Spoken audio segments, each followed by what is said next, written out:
¿Qué tal, amigos? Aquí vamos a probar este reloj despertador con fachada antiguo, pero en realidad no es así antiguo porque funciona con baterías, ¿ok?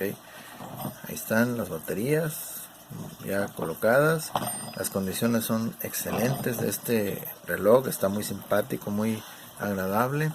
Y aquí en la etiqueta, en la tapita, vamos a ver que realmente pues no es así como que cualquier reloj, porque se trata de un reloj IKEA, ¿ok? Esa es la marca de reloj IKEA, y la verdad pues sí cumple su función bien.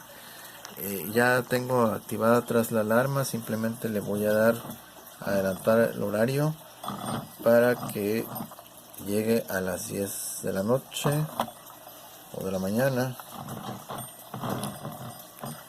Vamos a girar la perilla y van a ver qué bonito repica. ¿Verdad?